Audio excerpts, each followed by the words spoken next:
On a nuclear submarine carrying more than 130 people sealed underwater for months, exactly one person gets a room with a door that closes, and he may be the most exhausted man on the entire boat. That man is the captain. On a submarine, he is the only member of the crew with a private stateroom, and it is a compartment roughly the size of a walk-in closet. Everyone else shares. Junior sailors do not even get their own bunk. And that one small privilege comes with a price nobody else aboard has to pay, because the captain is never, at any hour of the day or night, actually off duty. So this is what life really looks like for the man in command of a billion-dollar warship hiding in the deep. How a submarine captain eats, how he showers, and how he sleeps, hundreds of feet beneath the surface with no daylight and no way out.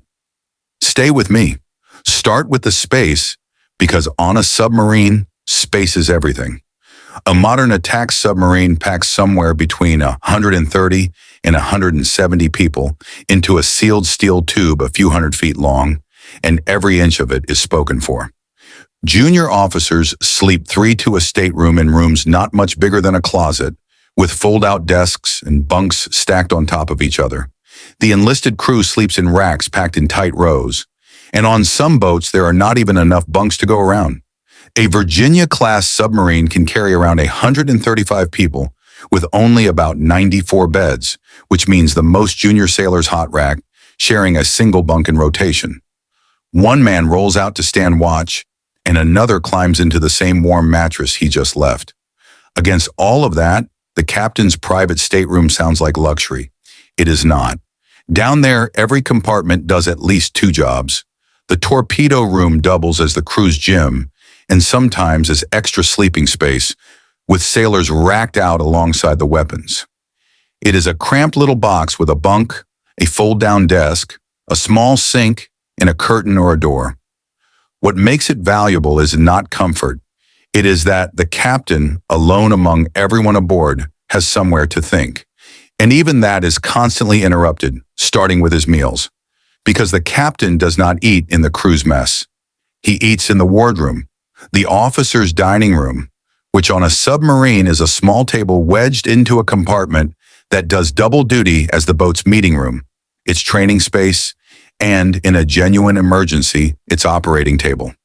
Meals there are served properly at a table, and the food itself is famously the best in the Navy.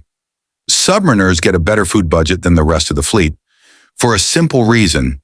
When you have taken away the sky, the weather, mail, phone calls, and any sense of daylight, food becomes one of the only pleasures left.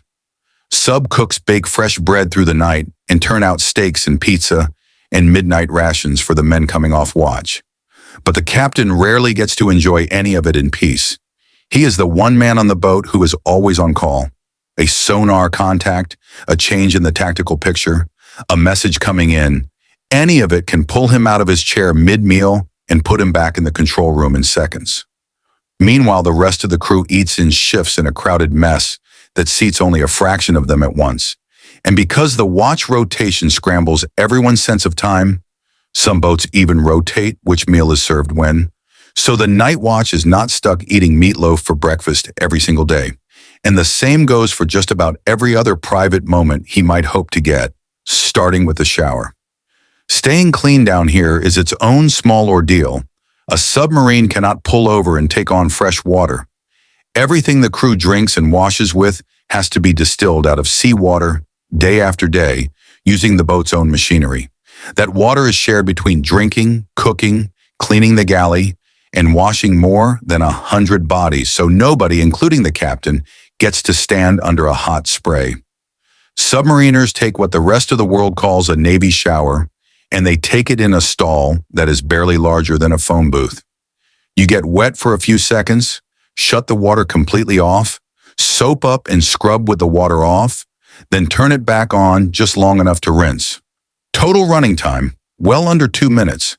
And when the boat's water-making equipment falls behind or breaks down, showers stop entirely until the tanks recover, sometimes for days.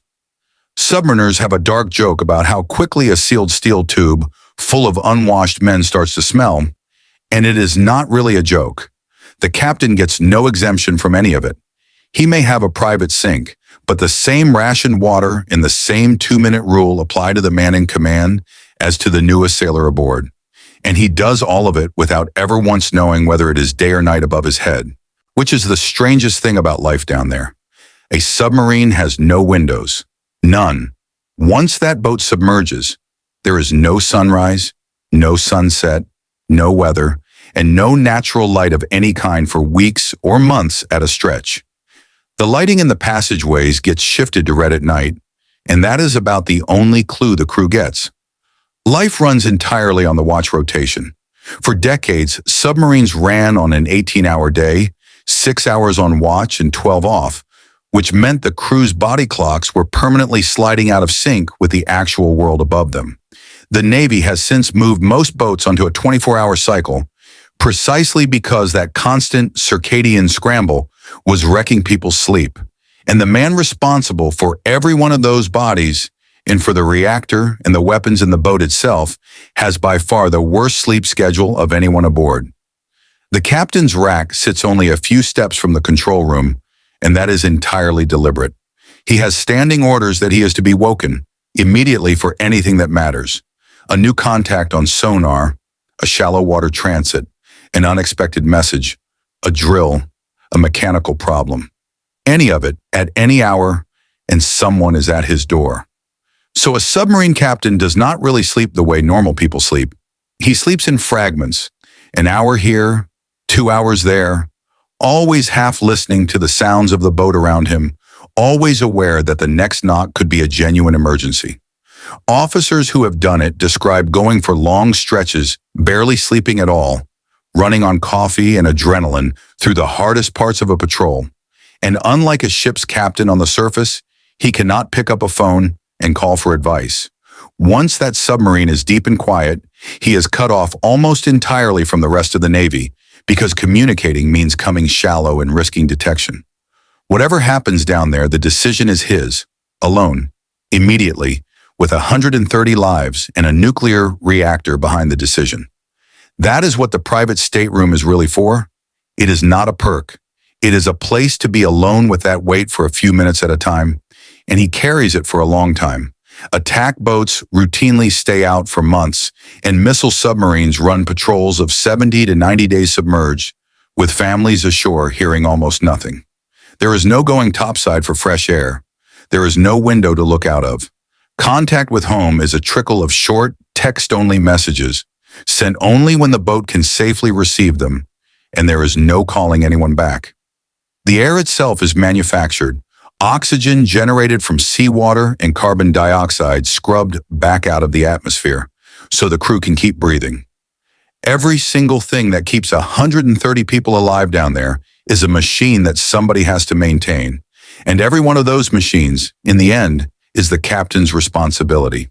So somewhere under the ocean right now, in a room the size of a closet, a submarine captain is lying in the dark in a boat with no windows, not quite asleep, listening to the hum of a reactor and the quiet footsteps outside his door.